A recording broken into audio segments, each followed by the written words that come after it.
Coming up this week on Ride the Lightning, the Tesla Motors unofficial podcast, the Model X celebrates its first birthday. Tesla may be primed to have its best quarter ever. Someone makes a Tesla hearse. The P100D joins an exclusive club, and more.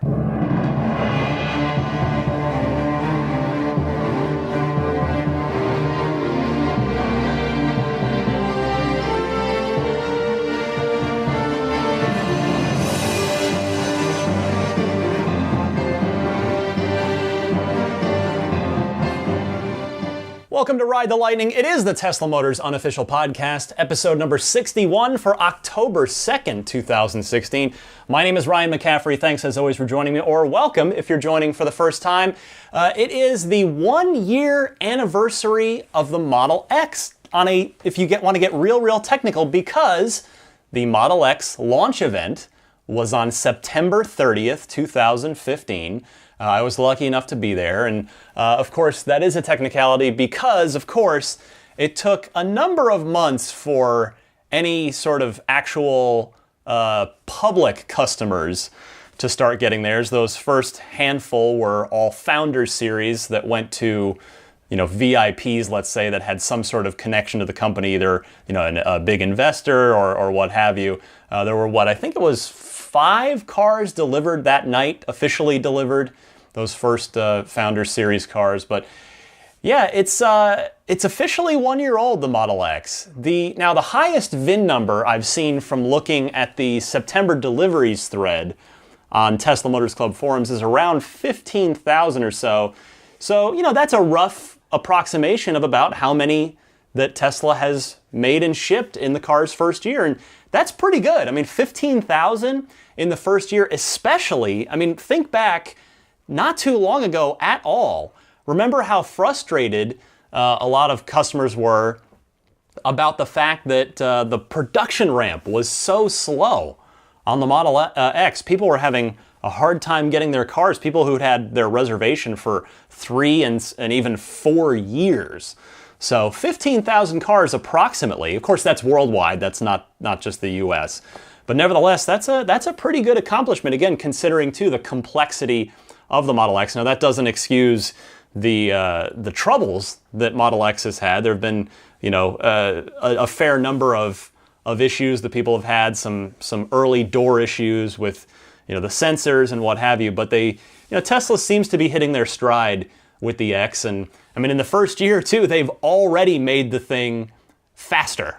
That seems to be the Tesla MO. It's like, well, it won't take long, and then we'll make it faster. We launched it, and within a year, less than a year later, they had made the thing even quicker. With the P100D, ludicrous, bringing the maximum, the maximum acceleration for the X was 3.2 seconds on the P90D when the car launched, and it's now 2.9 seconds for a 5,500 pound SUV, which is pretty crazy. I've been seeing a ton of Model X's lately. They're my anecdotal evidence here in the San Francisco area suggests that they have very much hit their production stride. I saw on my way home from work yesterday, just going down a street in San Francisco to get to the freeway, there were 3 in literally 30 seconds. I was like, oh, there's a white one. No, there's a blue one. Oh, and there's another white one. It was just crazy.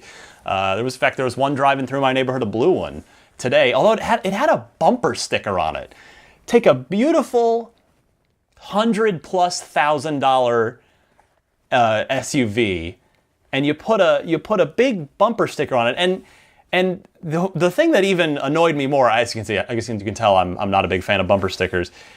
The bumper sticker was for a politician who, based on judging from the license plate being very new, the candidate that they were for, it had nothing to do with the candidate, but except for the fact that that candidate was already out of the race, had to already be out of the race by the time you got the car, which just seems odd to me. I guess this person must have just been a big fan of this particular candidate, but I cringed a little. I was like, oh, I felt bad for the car. Like, oh, that poor car. It's got this bumper sticker affixed to it now. But yeah, lots of X's making their way around the Bay Area and hopefully around the world.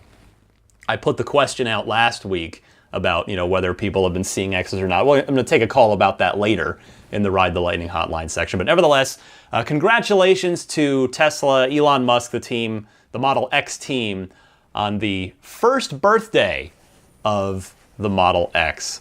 In a related story, Tesla has settled their lawsuit with a company called Herbiger. I'm trying to pronounce that correctly. It's a German, seems like a German word. They're a Swiss company who was contracted to do the Falcon wing door mechanism originally with Model X. And as you may recall, that didn't go well in the early going, and of course the car was delayed. Tesla ended up engineering an in-house solution, and they, in fact, earlier this year, sued Herbiger, and that suit now is being settled. Terms were not announced, but apparently they'll be announced next week, so if it's relevant, I'll cover it.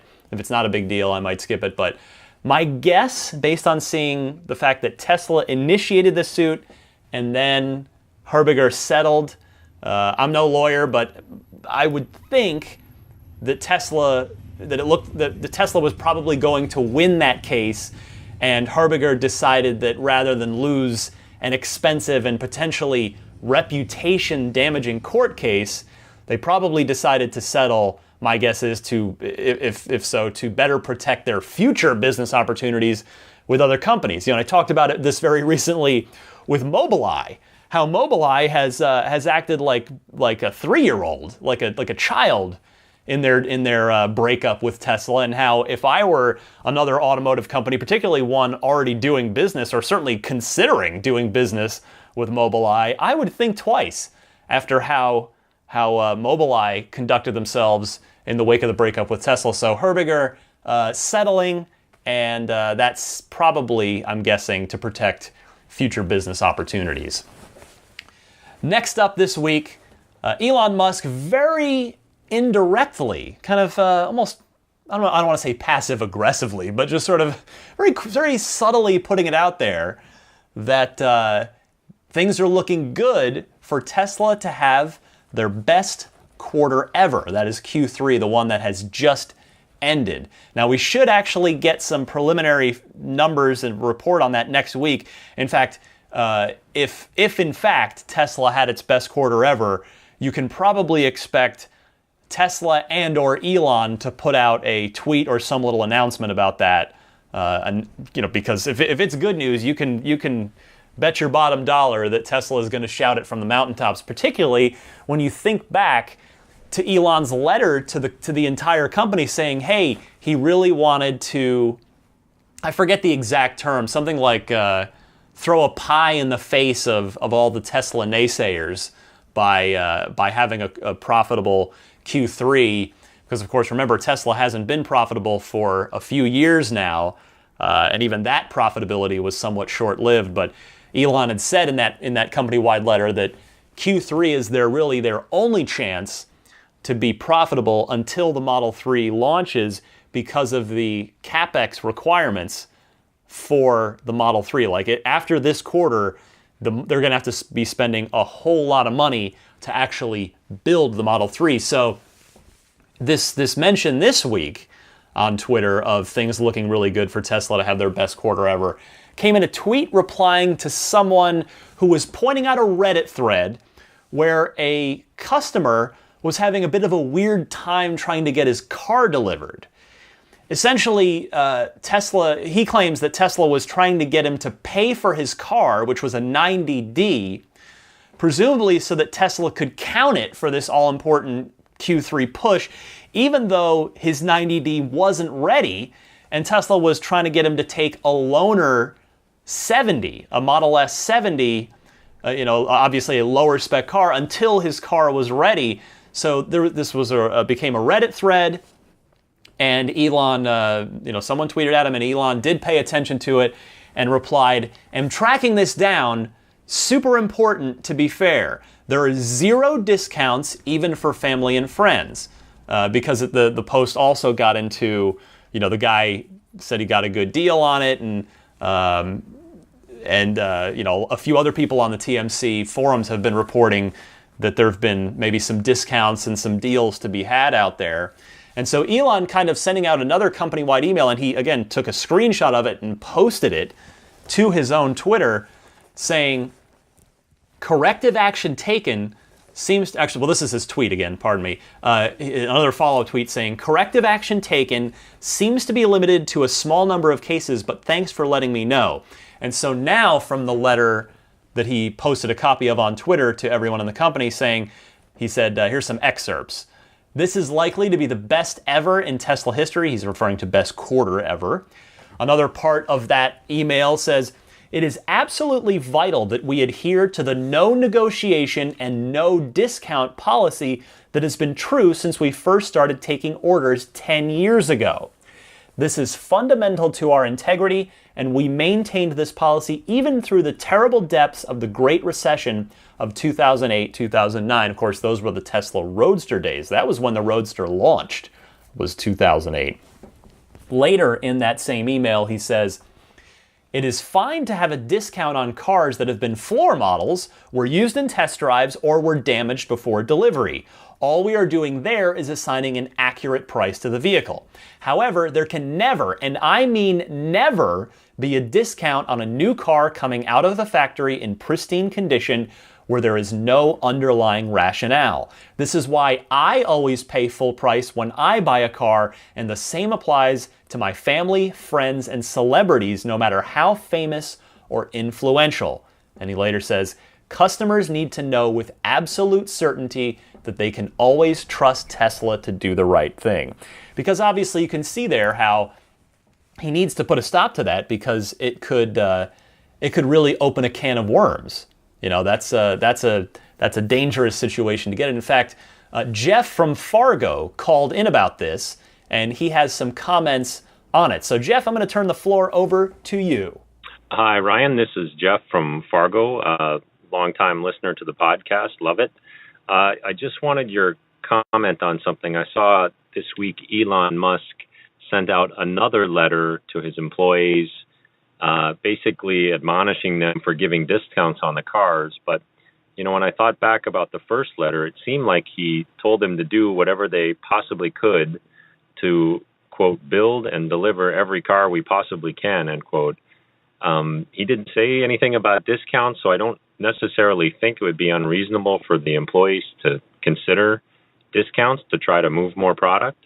So I didn't really think that initially it sounded like a very fair thing for him to do, saying that there needs to be zero tolerance for this when he didn't specifically mention it in the letter. And I don't know what happened behind the scenes with the managers and that sort of thing, but just wanted your thoughts on it. Keep up the good work on the podcast. Thanks. Fair point, Jeff. A totally fair point. Now, I know that sometimes, speaking from my own life example here, I know that sometimes I say something to my wife that has nothing but good intentions behind it, but she takes it another way that's not so great. And it's an innocent mistake on my part because I hadn't even considered the way she was taking it, but then when she says it, I could totally see how she'd have taken it that way. I suspect that might be what happened to Elon here.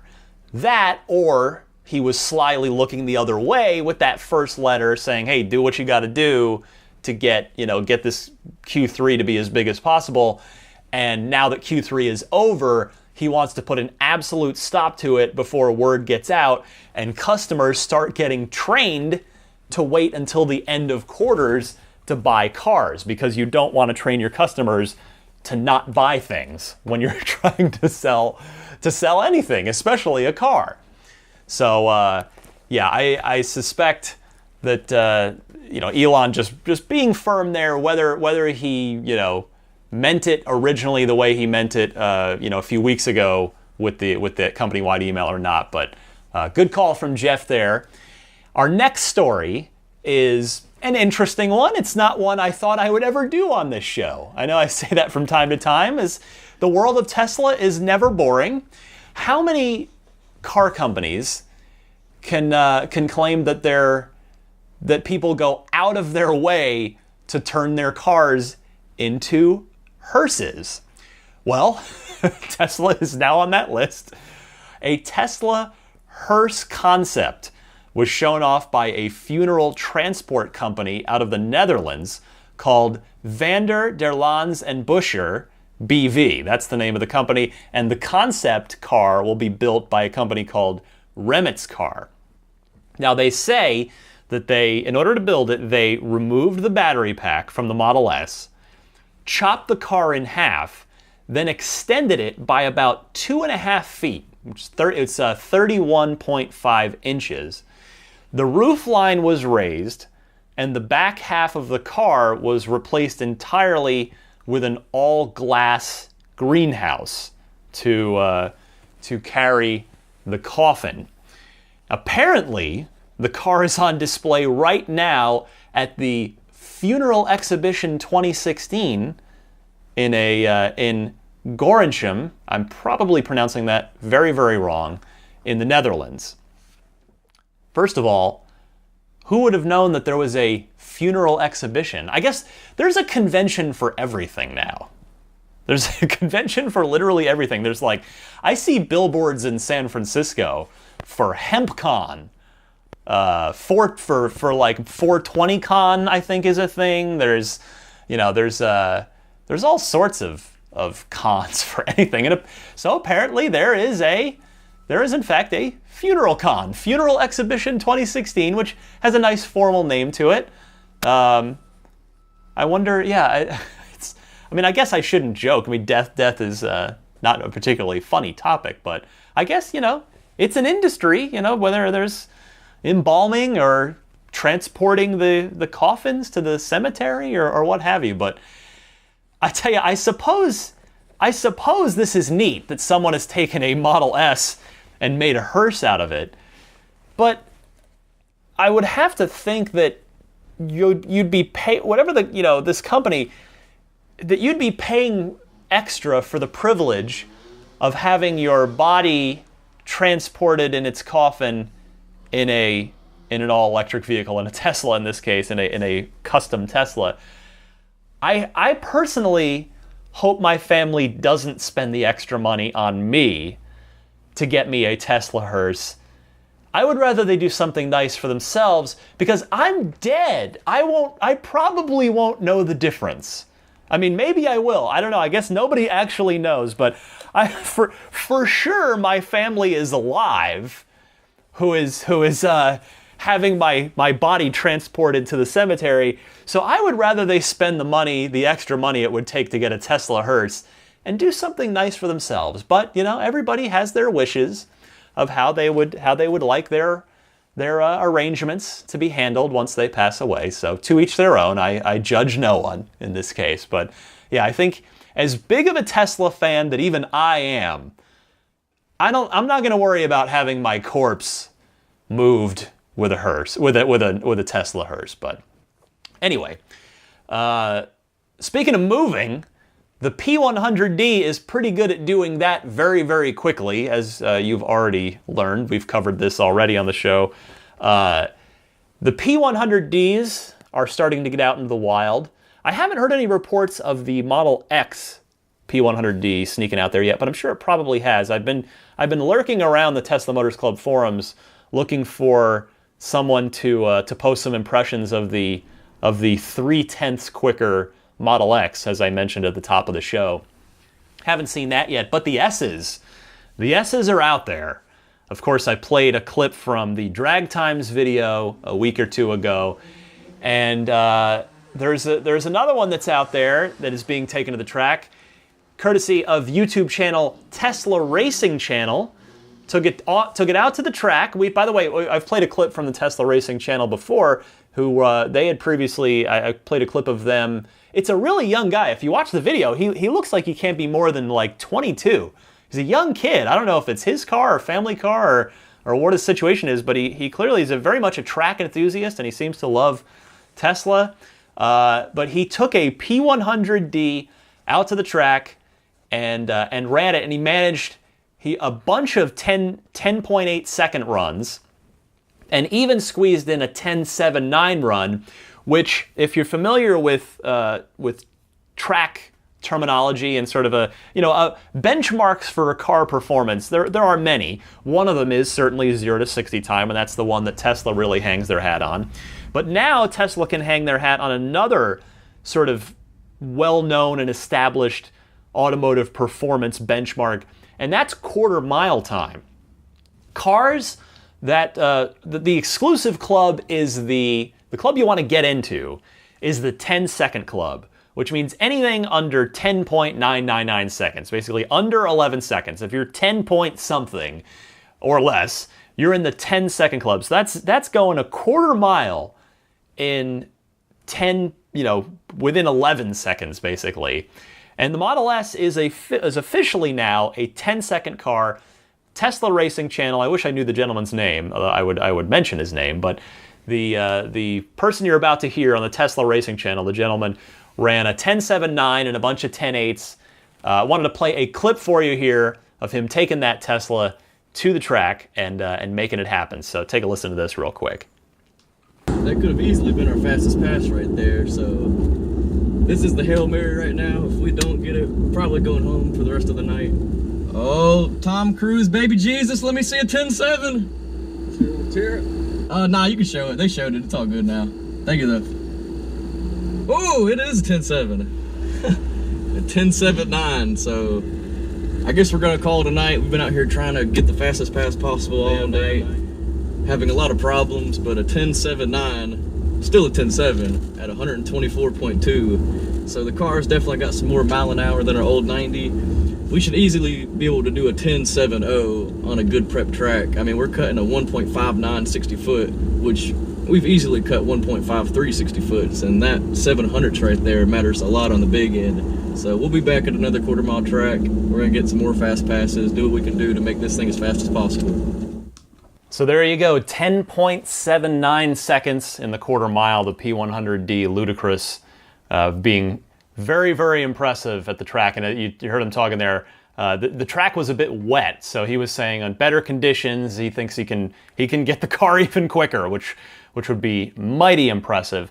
By the way, that's now that time, that's better than the GTR, Viper, 2016 Corvette Z06, and a whole bunch of other ones. So just really, really impressive for a car that seats 5 adults. Every other car on the list, in fact, I think, I'd have to take a closer look at it again, but when I took an initial look at the list of cars that the Model S beats, it's the only other one other than the GTR. The GTR has a back seat. I don't even think any of the rest of them have a back seat. So there it is, ludicrous mode in action on the P100D. Finally this week, I wanted to mention an interesting little story I saw on Electrek. A so-called Tesla analyst claims that 1/3 of current Model S orders are coming from Model 3 reservation holders, with a lot of them taking Tesla up on that 2-year lease that we talked about a month or two back. This is Pacific Crest analyst Brad Erickson, who specifically covers Tesla for his firm. He says, quote, "While we think Tesla is tracking to the low end of its previously stated delivery target of 80 to 90,000 for 2016, it is using various discounting mechanisms to do so, which is cause for worry. First, we found continued traction of the $9,000 cheaper 60 kilowatt Model S versus the 75 kilowatt hour option, which is dilutive to gross margin by an estimated 1,000 basis points. Second, we think that as many as 1/3 of the current Model S orders are coming from Model 3 reservation holders opting for the newly created 2-year and less expensive lease. Finally, we found that Tesla has been employing a deeper discounting formula to drive sales of inventory models, with all offers expiring this Friday, the last day of the quarter. He's referring to September 30th. Now, I want to be clear here. I actually don't detect any decidedly pro or anti-Tesla slant with Brad's analysis, but it's just odd to me because Mr. Erickson really doesn't have any data to back up his thought. I mean, he's just he's saying he thinks that, and he's saying for the delivery estimate that he's saying his estimate that, oh, we think they're going to come in on the low end of the 80 to 90,000 delivery target. He's saying he spoke with 20 managers at different stores and sort of took a small sample size survey with them, which, okay, that's one, way to get data. But just to say that he thinks a third of orders are coming from Model 3 reservation holders, it just seems like, it just seems odd that, like, I feel like I could say that and it would practically be just as effective. In fact, I love the little mic drop at the end of the Electrek article on this by Fred Lambert, who I cite every week here on this podcast. He does a phenomenal job with Electrek. He says, just with no judge, just sort of drops this in. Brad Erickson is ranked number 3,747 out of 4,185 analysts on tip ranks with a 48% success rate and an average return of negative 7.1%.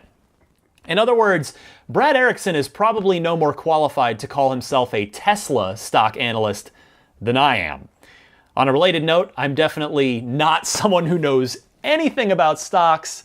So with that caveat, I have to say, it does amaze me. This just because, I just watched the Tesla stock.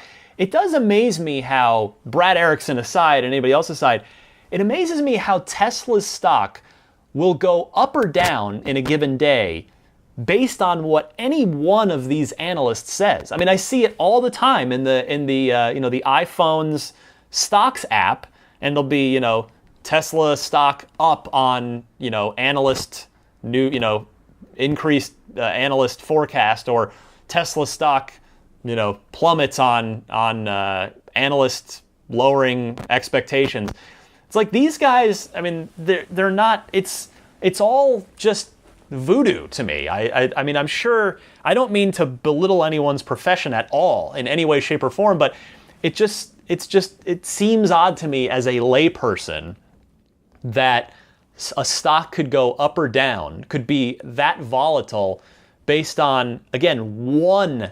It's like if it's a Morgan Stanley guy, if it's a, I don't know, this one or that one guy whose job it is to, predict what stocks are going to do is and it says something good or bad, and the whole Wall Street, all of Wall Street, just, the stock will react to it. It's wild to me. I mean, it's like magic to me. It's like voodoo science. But anyway, that is the Tesla news for this week. I'm going to come right back. Got a few good Ride the Lightning phone calls for you in the hotline right after this.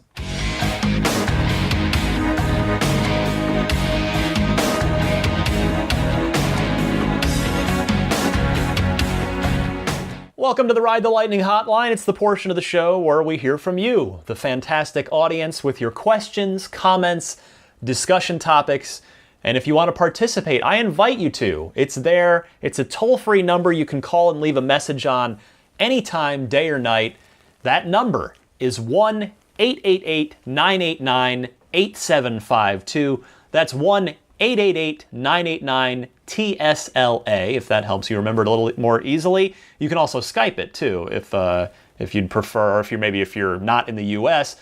And if you know someone special with an upcoming birthday, anniversary, graduation, or some other special occasion, a reminder that you can give them a unique gift of recorded voices from friends and family telling them why they're special.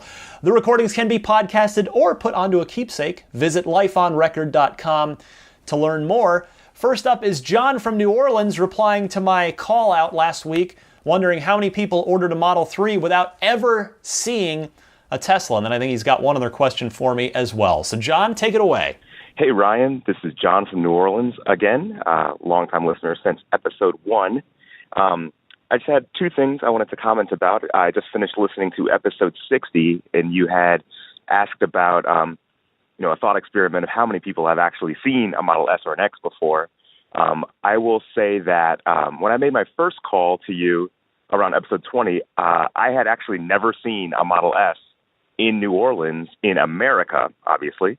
I had seen one in Switzerland last year, and then that week that I called you, I saw a white Model S parked outside of my apartment. That was the first one I'd ever seen in the country. So that was kind of cool. I still have never seen a Model X ever in anywhere, definitely not in Louisiana. And I'll say that we actually just got our first supercharger in Slidell, which is a suburb of New Orleans, earlier this year. And there are no service centers in Louisiana. I believe the closest one is Houston, about 5 hours away. And that might have something to do with the big oil industry down here in Louisiana and Texas as well. So yeah, I've never seen a Model X before, but I hope to see one soon. Second point, you had mentioned that your wife had rented you a Model S for a drive for an afternoon in the future, and I was wondering if you had any info on how she did that.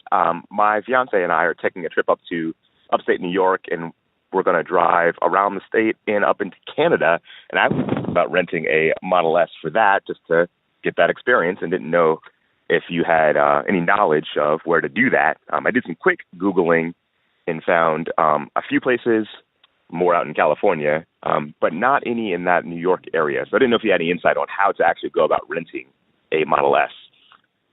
Thank you for your content. I love the podcast and keep up the great work. Thank you. Bye. Man, glad you have finally spotted yourself a Model S, John. And by the way, I'm surprised. I actually am legitimately surprised that there are no service centers in Louisiana. I mean, I would think New Orleans there would be one. That does surprise me. I suspect, I would have to guess that that's high on Tesla's list of upcoming locations. But as to the rental question, by the way, because a couple of other people asked me this as well, so I figure now's a good time to let you and everybody know at the same time. I mentioned my wife rented me the Model S for an afternoon for 4 hours. We're going to do it, I guess, in a week or two from now, and just go for a drive. She's going to kind of give me that lovely gift of being able to just live that Tesla dream for just a few hours, which is incredibly sweet of her. I love that gift. And the site that she used, I don't have any affiliation with them or anything. They're not paying me or anything like that. But just it's the only one I know of. So the one we used it's called getaround.com. The literally getaround.com, which is the same one actually that she used for me when she rented me the Roadster for the day back in, I think it was about 5 years ago. And I did take a look for you, John. And unfortunately, Getaround is only in the Bay Area, Chicago, Portland, Oregon, and Washington, D.C. So they're just in those markets right now. So I'm not sure if there might be something in your area. I suppose you could try Googling rent a Tesla New Orleans and see what happens. But yeah, Getaround is what we had used. And they are just in those small handful of markets. Next up is Paul from Texas. We've heard from him before. He wanted to comment on Tesla suing Michigan. He's got sort of a personal anecdote to relate to the sort of I don't want to say uselessness of dealers, but let's say the challenge of the dealership model. So Paul, take it away. Hey Ryan, this is Paul from Texas. I had a comment about your story from this past week about Tesla suing Michigan for the right to sell their own cars via manufacturer. And I ran into something that I had never run into before when purchasing the last vehicle for my wife. We wanted to get a GMC Yukon, and I wanted to kind of deck it out for her because I felt like she's been kind of compromising on vehicles for years and years. I wanted her to get something that was really loaded out. But we didn't want it fully loaded because there were things that we didn't care about, we didn't want, like rear seat entertainment, way overly priced. So we went to a local dealer where my cousin happens to work there as a salesman, so we get the family discount. And I said, well, I want to put in this order. And he steered me towards inventory vehicles, and I was like, but I don't want this, and I don't want this, and I do want this, and none of the inventory has it, so I'd like to place this order. And he said, okay, no problem. I'll place the order, and we'll see if we have availability or something. I can't remember the exact word that he used. I don't think it was availability. Well, I said, well, what is availability? He told me, no, allocation, that was it. He told me that if the dealership does not have allocation, he could put in an order for the vehicle I wanted, and the manufacturer would refuse it because they did not have allocation for that particular model or that particular line, or I don't know what the rules are. And I thought to myself, so I walk in there with cash falling out of my pockets, order a vehicle, and if the manufacturer says so, they can refuse to build it for me. And I thought, that is the craziest thing I've ever heard of.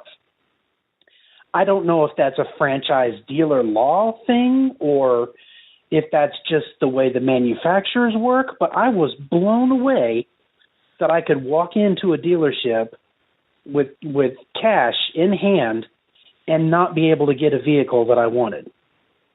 So let's talk about that in comparison with the way Tesla does business and the fact that here in Texas, I cannot buy a Tesla. I can't even test drive a Tesla. I have to make an appointment with Tesla in California, make an appointment to drive a car. It is not a test drive because here in Texas, that's illegal and ridiculous. Thanks a lot, Ryan. Well, Paul, I have no idea why the manufacturer would refuse an order, because I could see a dealer refusing to file an order for you because they want to steer customers towards the cars that are already on their lot that they've already paid for. But the scenario you outlined just makes no sense to me. I only personally have one experience buying a car from a dealer, because my first car, which was a 87 Nissan Pathfinder, was a hand-me-down from my grandfather. Like, he gave me a big family discount on that when he got a new car. And then I bought the DeLorean, got rid of the Pathfinder, which was, of course, a private deal there. That's because, of course, there were no DeLorean dealers, not for many years at that point. And then the so far one and only new car I've ever bought is my Infiniti, which is 10 and a half years ago. And with that, it's funny, I actually specifically wanted to order my car because I wanted it built at the factory to my exact specifications and then be shipped to me without anybody else test driving it or touching it. Which, when I think back on that now, it's like, oh, looks like I was a fan of the Tesla model back then. It's just like, build me a car from the manufacturer and send it straight to me. And I have to say that when I went into Infiniti to do that, they were absolutely fine. They did not bat an eyelash about it. They did it for me, no problem. They put in the order. The orders go in, like, I think once a month at the beginning of the month, and they order the cars that they want from the manufacturer, and then they're built and trucked out. But as it pertains to Tesla, again, this is why in time I believe Tesla will win out with their model, because customers want to buy straight from them, and the free market economy in this country will eventually give the people what they want, because that's one of the principles that our society is built on. It's capitalism, it's free market. So yes, there's politics and there are other forces in play there, but I think in time, this is a battle. This is a war that Tesla is going to win, one battle at a time. And we've been seeing Tesla starting to win those battles. Michigan is still certainly a big battleground, but over the last few years and counting, they've been chipping away state by state. Finally this week, I wanted to go to Thomas, who's about to order a Model X and has a couple of questions that he's hoping that I might be able to help out with, and hopefully I can. Thomas, go ahead. Hello, Ryan. Thomas here in Inland Empire. Couple of questions. We're about to order the X finally this week, and I have still some questions about this. I can't seem to get anywhere with Tesla themselves, but maybe you can help out here. First of all, we will be doing some trailering with the Model X, and for that, I would like to know if you're trailering and drive up to a supercharger, do you actually have to unhook every time? Or is there a way that you can, swing in, or are they thinking of building bigger bays where you can actually pull through or something? Has that ever come up as one of the questions? Second question is, we do own a larger motorhome, and so far we have always towed our vehicles 4 down behind it, which is, a lot of people know, some people might not know, the 4 down dinghy tow situation. But basically what it is you have all 4 wheels down on the ground and you tow your dinghy, it's called, with a tow bar. Now, I asked Tesla and or dealerships that before, and nobody seems to be answering this correctly, why it wouldn't be possible to tow a Model X 4 down behind the motorhome. Now, you are able to put it in neutral, so why wouldn't you?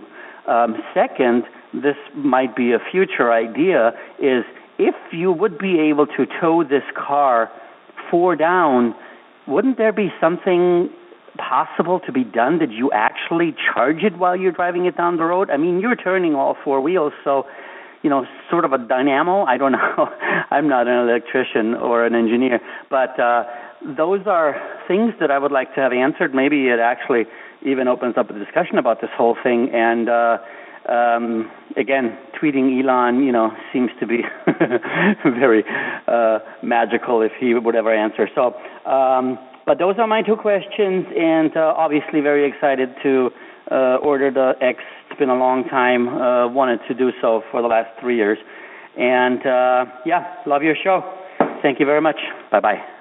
Thomas, first of all, congratulations on your imminent purchase. And I might as well throw the plug in. Use the referral code from this show if you don't already have one from a friend or family member. Get yourself $1,000 off your X.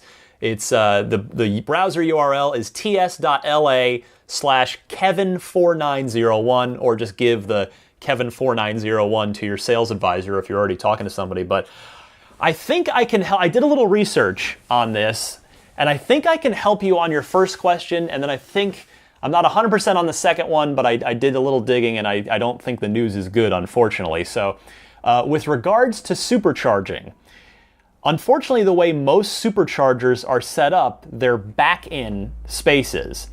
So I do think you're going to have to unhook in a lot of scenarios unless there are enough empty bays free, enough empty stalls free that you can pull in parallel, and so you're blocking other supercharging stalls. But if there's nobody there, you could do that without having to go through the inconvenience of unhooking. Now, obviously, if that's what comes to pass, you should be ready to move if somebody else comes by and needs the supercharger, because of course it's important to practice good supercharger etiquette, both for your other Tesla owners. We're all in the same community, whether we're owners or not just yet. And it's just good, human decency behavior is to not block somebody else from getting to a charger they need. So now, from what I could find out about the 4 down towing question, your second question, the bad news is it seems to be a no, because the gearbox and motor are always engaged in a Tesla. So you just can't do it. There's really no neutral. There's a tow mode, but I don't know if you could actually trailer the car that way for getting the car up onto a flatbed. You can't.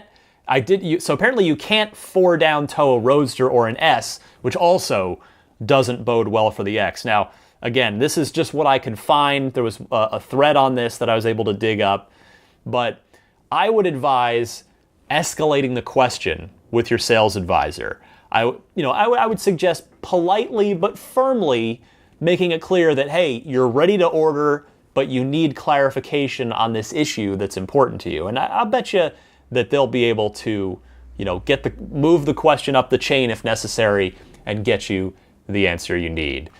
So that's it for the Ride the Lightning hotline this week. Plus, we snuck in that call from Jeff earlier in the show. Again, would love your calls. I absolutely love this section of the show. I think it's great that we hear from so many people around the world. Model S owners, Model X owners, Model 3 reservation holders, fans. I mean, it's just great. I love it. So give a call anytime. Again, you're just leaving a message, toll free, 1-888-989-8752. And I'll be right back for you with a few final notes, and we'll wrap things up right after this.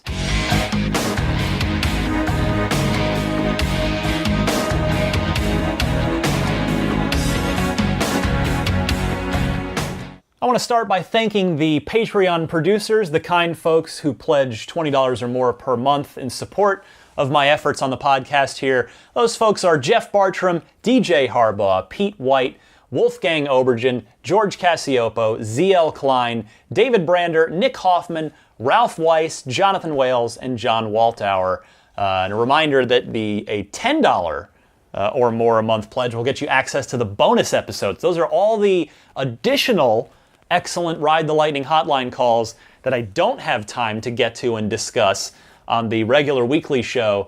Those go up once a month, and in fact, I'm about to record the one for October. So that'll be posting this weekend as well. So if you enjoy the podcast, you like it week after week, take a look. All I can ask is just take a look at the Patreon page. Maybe you'll find a pledge level that feels good, and you'll want to pledge a little bit. The site is patreon.com/Tesla Podcast. Patreon is Patreon. Subscribe to Dave T's weekly Tesla newsletter. It is a fantastic resource. Again, every Friday morning, I guess maybe around lunchtime, East Coast time, but Dave delivers that roundup of the week's Tesla news to you in your email. TeslaWeekly.com is the site to go to sign up for that. TeslaRati.com. I very much enjoy the work of Gene and everybody there. They do a great job staying on top of everything happening in the world of Tesla. You can follow me on Twitter at DMC_Ryan. Email me, TeslaPodcast@gmail.com. The referral program. Yes, that is still running. You've still got a chance to get $1,000 off of your Tesla. It's running for 2 more weeks. So if you're going to buy a Tesla, use this code to get $1,000 off of your order. Again, put this into your browser, ts.la/Kevin4901. And let's see, I think that's everything. AbstractOcean.com. I want to mention them as well because they are kind enough. They've been seeing people from this show putting in some orders. So I guess people are checking it out and they're getting the word out. So as a way to help fuel that more, they have offered up a coupon code that people listening to this podcast can use to get 20% off of your order. Again, they've got some Tesla accessories like LED lighting kits for the inside and outside of the car, meaning like the license plate frame on the outside and the interior lighting inside the car. I'm not talking about anything like ground effects or anything crazy like that, but then they've got silicone key fob pockets and cool lanyards, Tesla lanyards. So abstractocean.com. Use the coupon code RTL Podcast, which of course stands for Ride the Lightning, RTL Podcast. Put that in at checkout to get 20% off of your order.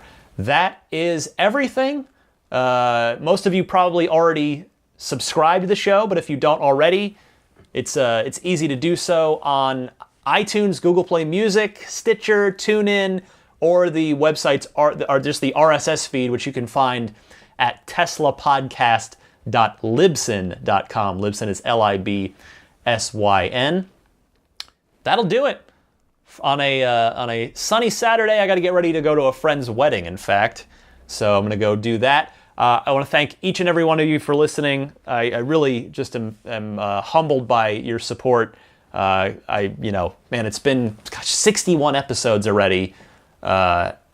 Episode 1 feels like a century ago, and yet it really wasn't that long ago in the grand scheme of things. But I'm just grateful for anybody and anybody listening to this podcast. One man's insane obsession with Tesla filtered through to your ears in podcast form. So I'll see everybody again next week. Happy electric motoring.